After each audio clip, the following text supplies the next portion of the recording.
Mes chers amis de Café Évangile, quand il fut à table avec eux, ayant pris le pain, il prononça la bénédiction, et l'ayant rompu, il le leur donna. Alors leurs yeux s'ouvrirent et ils le reconnurent, mais il disparut à leur regard.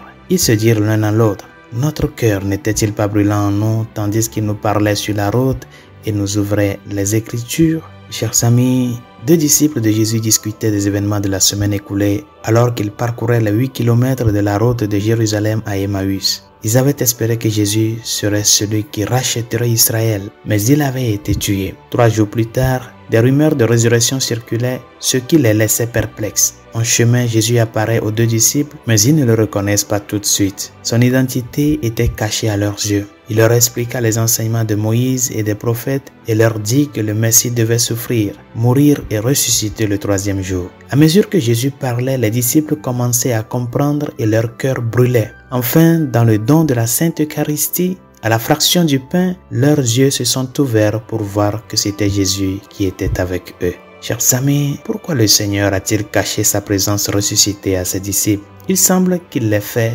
parce qu'il manquait de foi. Ils ont dit: nous espérions qu'il serait celui qui rachèterait Israël. Mais la crucifixion était trop dure à supporter pour eux. Ils ne pouvaient pas comprendre pourquoi le Rédempteur devait souffrir comme Jésus l'a fait. Ils ont commencé à douter. Bien-aimés dans le Seigneur, trop souvent nous sommes comme ses disciples, confus sur les questions de foi et en proie au doute. Et c'est pourquoi nous devons nous mettre dans la peau de ces disciples qui marchaient sur la route d'Emmaüs. Jésus a offert à ses disciples un merveilleux don de miséricorde en les aidant à comprendre son acte salvateur. Il leur a expliqué tout ce qui était enseigné dans les Écritures à son sujet. Et en écoutant le Seigneur les enseigner, ses disciples ont lentement fini par croire. Nous aussi, nous devons permettre au Seigneur de nous enseigner la puissance transformatrice de sa mort et de sa résurrection. Nous devons écouter attentivement et permettre à nos cœurs de brûler en nous pendant que nous écoutons sa sainte parole. Ce n'est qu'ainsi que nous atteindrons le niveau de foi nécessaire pour comprendre et accepter plus pleinement le pouvoir transformateur du mystère pascal.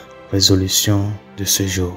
Le mystère de la passion, mort et résurrection de notre Seigneur Jésus-Christ, qui est la voie choisie par Dieu de sauver l'humanité, est un mystère qui implique beaucoup de foi. Et si Jésus est ressuscité d'entre les morts, c'est pour que notre cheminement comme chrétien parvienne à sa maturité dans la constance sur le chemin avec lui. Demande au Seigneur en ce jour de t'aider à ce que le chemin de foi que tu fais, cette foi qui est un don de Dieu pour comprendre la réalité divine, demande-lui de t'aider à grandir dans cette foi. Et que devant les épreuves de la vie, l'expérience que tu as faite du Christ puisse te maintenir sur les 2 pieds pour avancer avec celui qui fidèlement est toujours avec nous. Bonne journée, Dieu vous bénisse.